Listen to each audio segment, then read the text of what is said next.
हाँ तो बच्चों, आज हम लोगों को पराशरण और पराशरण ताप पढ़ना है। यह भी एक प्रकार का अणुसंख्य गुण है, कोलिगेटिव प्रॉपर्टी है। इसे हम ऑस्मोसिस एंड ऑस्मोटिक प्रेशर कहते हैं। बच्चों, नेचर ने बहुत सारी चीज़ें यूनिक बनाई हुई है जिसका हमारे दैनिक जीवन में उपयोग होता रहता है, हम जान भी नहीं पाते। इसी तरह की एक बहुत ही यूनिक चीज़ है अर्धपारगम्य झिल्ली, जिसको हम क्या कहते हैं, सेमी परमिएबल मेम्ब्रेन। बच्चों, हमारे लाइफ में इसका बहुत बड़ा रोल है। जितने भी लिविंग बीइंग्स हैं सबकी सेल्स के सबसे आउटर मोस्ट जो घेरा होता है, उसकी कवरिंग होती है, वो सेमी परमिएबल मेम्ब्रेन होती है। और इसका नाम ही है सेमी परमिएबल। इसका मतलब it permits only certain particles. इससे होकर के कुछ कण निकल सकते हैं और कुछ नहीं निकल सकते। हिंदी में भी नाम क्या है, अर्धपारगम्य, यानी आधी चीज़ें ही इससे निकल सकती हैं। तो हम अगर एक बिलियन को लेते हैं तो बिलियन में विलेय के भी कण होते हैं और विलायक के कण होते हैं। This is the billion. तो विलेय के कण, सपोज करिए जो क्रॉस लगा, ये विलेय के कण हैं और ये क्या है, विलायक के कण हैं। तो अब अगर हम देखें तो विलायक है, तो विलायक के कणों के लिए ये पारगम्य होती है। विलायक के कण इधर से यहाँ जा सकते हैं, यहाँ से यहाँ आ सकते हैं, यानी दोनों तरफ जा सकते हैं। यहाँ पर हमने क्या किया है कि सेमी परमिएबल मेम्ब्रेन से शुद्ध सॉल्वेंट को, जिसे हम विलायक कहते हैं, उसको हमने सेपरेट किया हुआ है सॉल्यूशन से, विलयन से।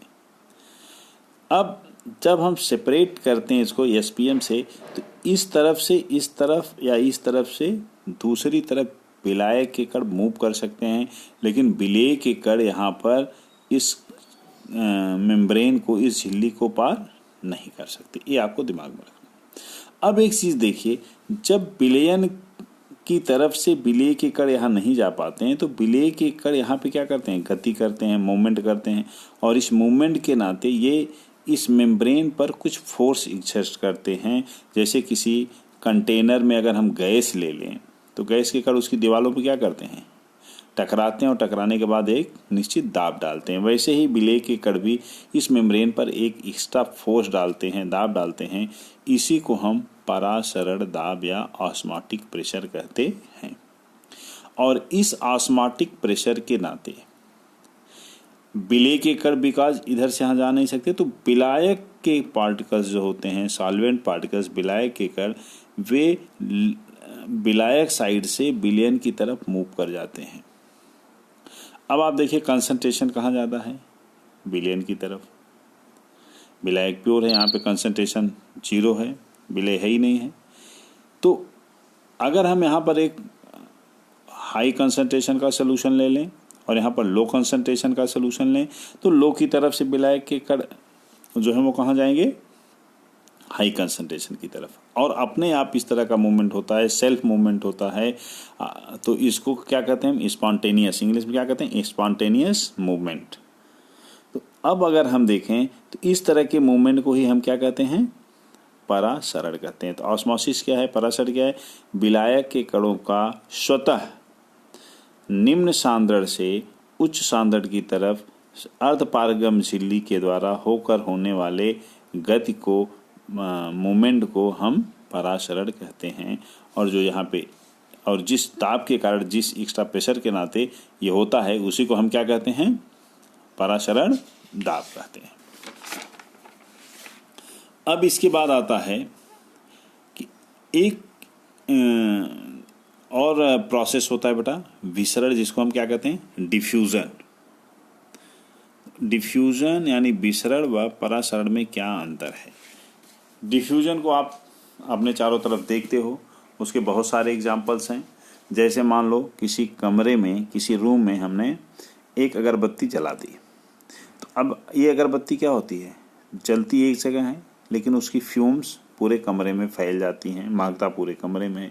इसी तरह से कोई सेंट है, उसको एक कमरे में हम कहीं रखते हैं तो पूरे कमरे में फैल जाता है। ये तो गैस में एग्जाम्पल है, गैस में डिफ्यूजन का। इसी तरह का डिफ्यूजन सॉल्यूशन में भी होता है। जब किसी सॉल्वेंट में या किसी लिक्विड में हम कोई विलेय का कण डाल देते हैं। जैसे पानी है, पानी में आप शुगर डाल दीजिए, एक कलर पार्टिकल डालिए, आप इसको बहुत आसानी से डिफ्यूजन को ऑब्जर्व कर पाएंगे। अगर वाटर में हम एक कलर का छोटा सा पार्टिकल डाल देते हैं तो वो जैसे ही यहाँ नीचे जाएगा, यहाँ से फिर क्या करता है, ये चारों तरफ मूव करने लगता है और धीरे धीरे पूरे लिक्विड में जाकर के, पूरे जल में वो जाकर के घुल जाता है और इस तरह से हमें एक सलूशन मिलता है। यहाँ पर अगर हम देखें कलर पार्टिकल क्या है, वो हाई कंसंट्रेशन पे है और लो कंसंट्रेशन की तरफ जा रहा है। और इस पूरे प्रोसेस में not only colour particle move करता है, आप ये भी जानते हैं कि जो रेड पेन से मैंने दिखाया कि सॉल्वेंट के पार्टिकल भी क्या करते हैं, हमेशा मूव करते रहते हैं। इस प्रोसेस को जहाँ पर सेल्फ मूवमेंट होता है किसी भी पार्टिकल का from higher concentration to lower concentration, इसे हम विसरण या डिफ्यूजन कहते हैं। इसको हम क्या कहते हैं, विसरण या डिफ्यूजन। बट परासरण दाब में आपको एसपीएम का होना जरूरी है और ये केवल लिक्विड्स में होता है। ये कहाँ, लिक्विड्स में भी हो सकता है और गैसों में। तो इस तरह से आप इनका देख लीजिए कि डिफ्यूजन में क्या होता है, फ्री मूवमेंट होता है, स्वतंत्र गति होती है। लेकिन यहाँ पर पारगम्य झिल्ली यानी सेमी परमेबल मेम्ब्रेन का होना कंपलसरी है। यहाँ पे हमने जैसा आपको बताया विलेय के कण, सॉल्यूट पार्टिकल्स और सॉल्वेंट पार्टिकल्स, विलेय और विलायक दोनों के कण गति करते हैं। यहाँ पर केवल विलायक के कण गति करते हैं, वो भी लोअर कंसंट्रेशन से हायर कंसंट्रेशन की तरफ। ये आपने देख लिया। अब उसके बाद है द्रव व गैस दोनों में होता है डिफ्यूजन, लेकिन परासरण कहाँ होता है, केवल द्रव में पाया जाता है। गैसों में हम इसका एग्जाम्पल नहीं देखते।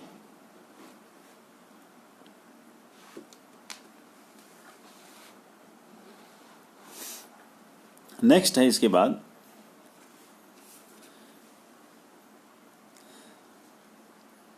अगर डिफ्यूजन एक बार स्टार्ट हो गया, आपने कलर को, पार्टिकल को वाटर में डाल दिया, पानी में डाल दिया, तो अब ऐसी कंडीशन में आप उस रंग को घुलने से नहीं रोक पाएंगे। अच्छा न घुले, इसको आप रोक लो, आप उसको किसी भी प्रोसेस से स्टॉप नहीं कर सकते हो। लेकिन अगर हम यहाँ पर डिफ्यूज़न हो रहा है, ऑस्मोसिस हो रही है, लेकिन अगर हम सॉल्यूशन वाले कंपार्टमेंट में या जहाँ जिस तरफ विलायक के पार्टिकल जा रहे हैं उसके उस कंपार्टमेंट में अगर हम एक्स्ट्रा प्रेशर लगा दें तो इसको हम रोक सकते हैं। अभी हम एग्जांपल से इसको देखेंगे जस्ट आगे। तो इस तरह इसको रोका भी जा सकता है। इसको अपोजिट डायरेक्शन में भी अगर बहुत ज़्यादा प्रेशर हम यहाँ पे अप्लाई कर दें तो ये पार्टिकल उल्टा कहाँ जाने लगेंगे, सॉल्वेंट की तरफ। तो इसको हम क्या कहते हैं, रिवर्स ऑस्मोसिस कहते हैं। इसको हम अभी आगे देखेंगे। तो अब इसके बाद है हम परासरण दाब या ऑस्मोटिक प्रेशर को कैसे मेजर करें। इसके लिए आप लोग देखिए,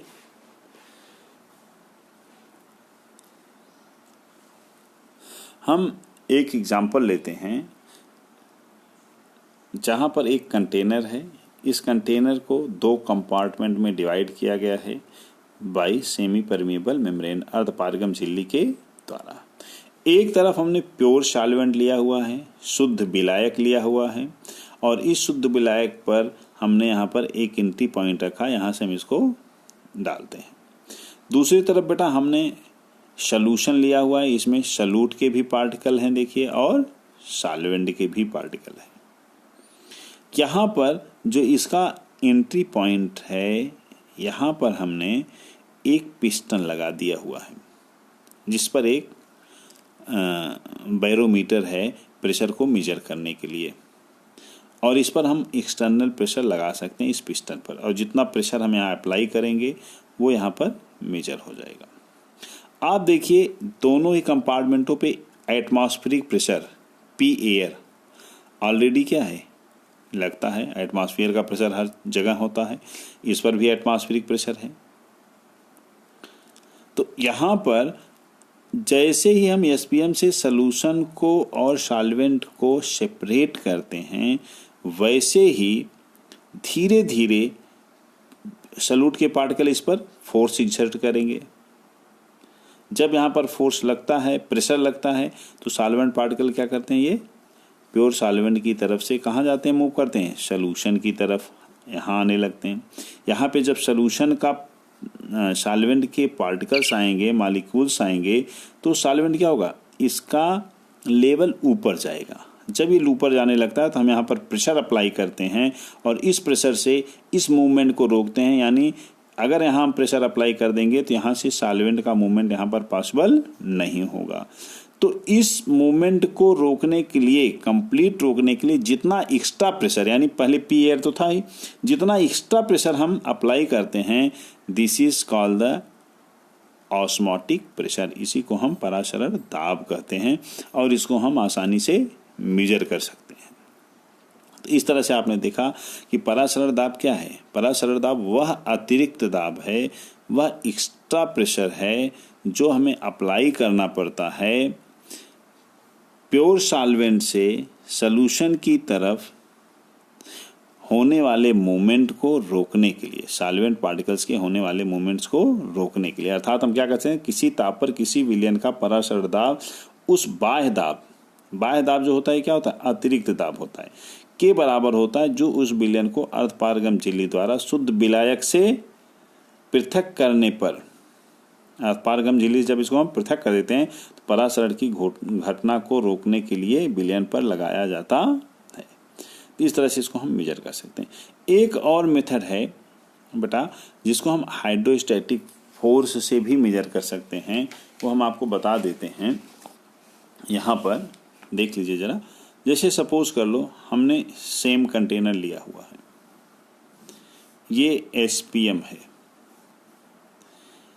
SPM से यहाँ पर प्योर सॉल्वेंट है और यहाँ पर सॉल्यूशन है। यहाँ जब सॉल्वेंट मॉलिक्यूल जाता है तो हम एक्स्ट्रा प्रेशर नहीं लगते। This is a capillary type tube. तो यहाँ पर जैसे जैसे सॉल्वेंट आएगा ये क्या होगा, ऊपर की तरफ इसका लेवल जाएगा। तो सपोज कर लो इनिशियल लेवल इसका क्या था, H1 है, जब हमने इसमें सॉल्यूशन डाला हुआ था। जैसे जैसे सॉल्वेंट आएगा इसका लेवल क्या होगा, राइज करेगा, और सपोज कर लीजिए ये H2 तक राइज कर गया। तो हम देखते हैं ये एक्स्ट्रा राइज कितना हुआ इसमें, H1 से, तो डेल्टा H इक्वल टू कितना है, H2 माइनस H1। यहाँ जो डेल्टा H है, अगर इसको हम एज ए प्रेशर मेजर करें, हाइड्रोस्टैटिक या द्रव स्थैतिक दाब के रूप में जो फिजिक्स में आपने पढ़ा है, तो यहाँ पर इस एक्स्ट्रा जो सॉल्यूशन है इसके नाते जो हाइड्रोस्टैटिक फोर्स होगा, द्रव स्थैतिक दाब होगा, इसको अगर हम मेजर करें H1 पर तो P इक्वल टू क्या हो जाएगा, डेल्टा HdG।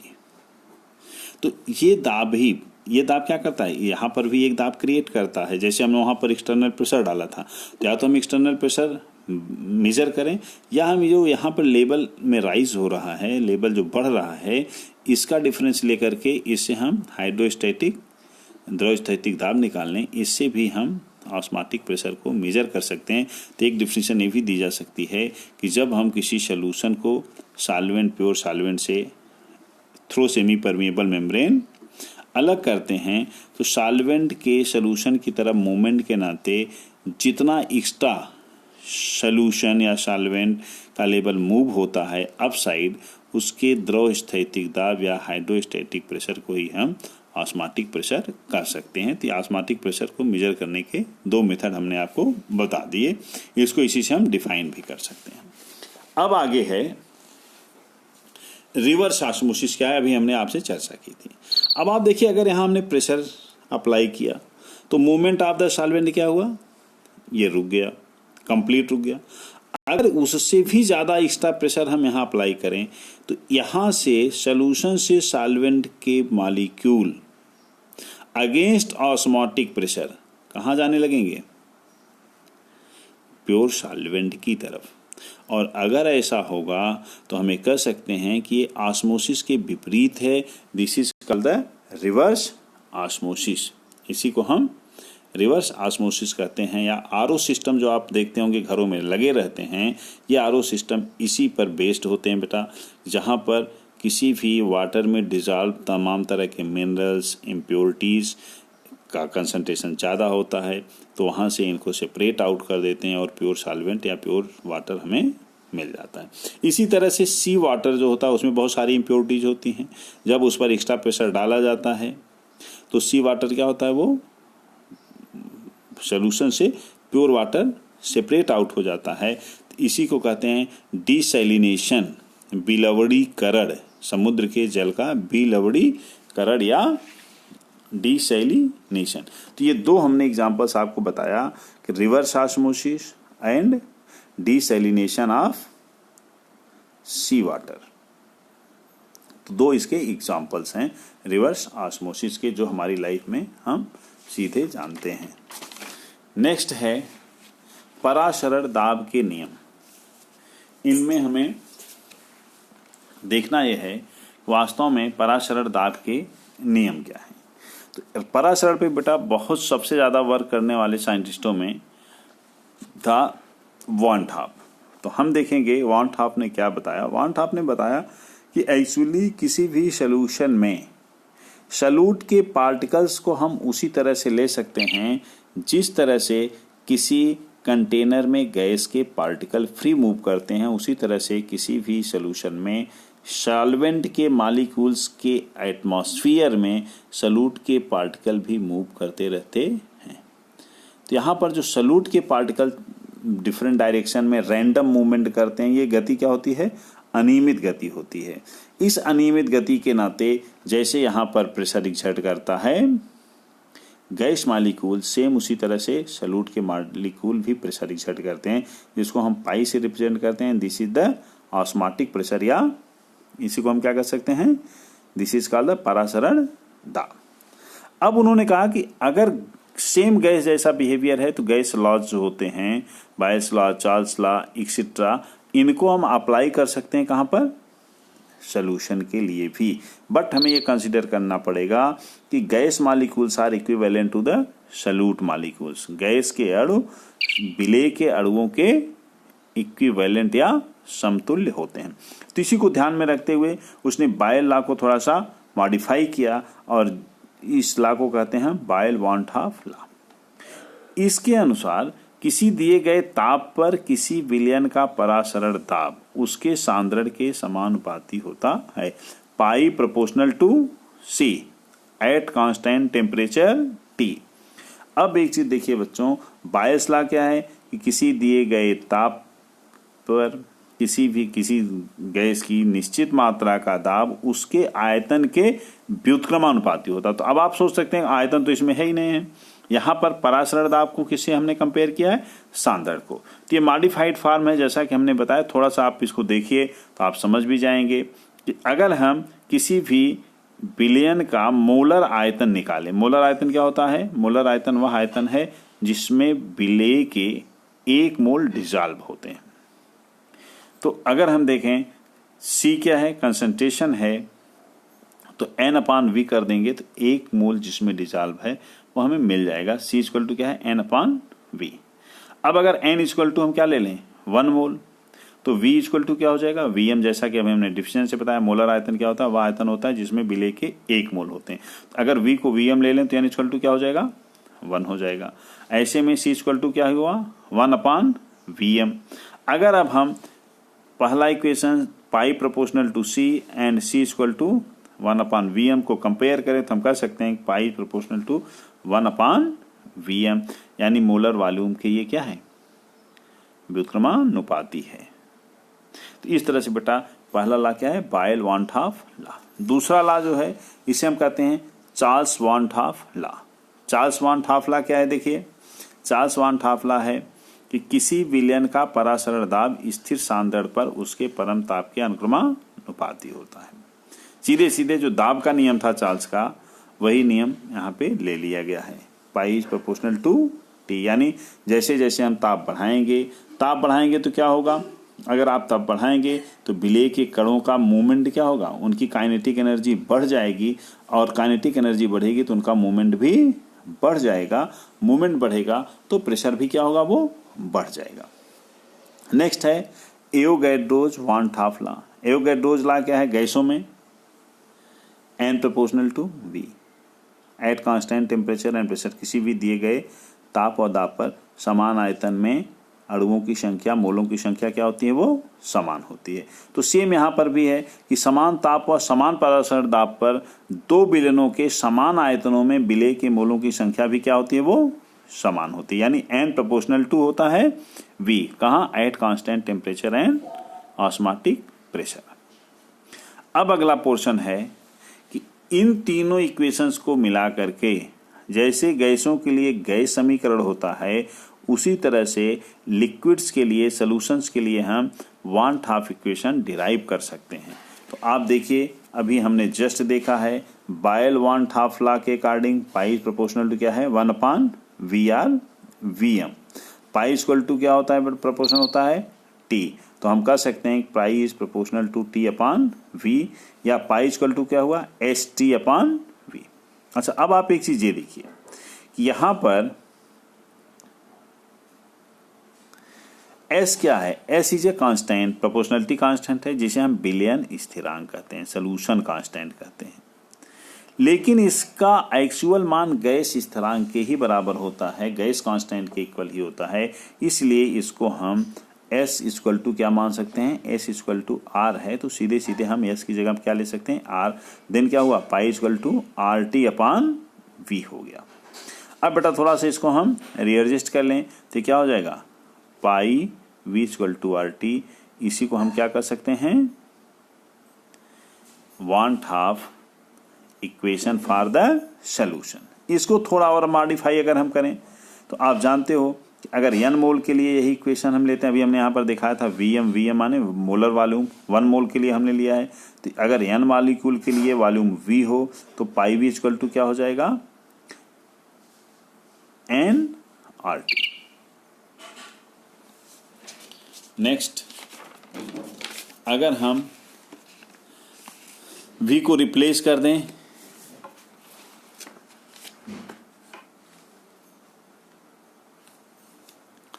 तो फिर क्या हो जाएगा, देखिए पाई इक्वल टू हो जाएगा n/V into RT, pi equal to CRT, जहां पर C क्या है, C इज द कंसंट्रेशन। अब विलेय के अनुभार की अगर बेटा कैलकुलेट करना है तो इसी की वैल्यू आप जानते हो, अगर मोलरिटी में हम ले लें तो C इक्वल टू क्या होता है, W2N/V, यानी W2/M2/V।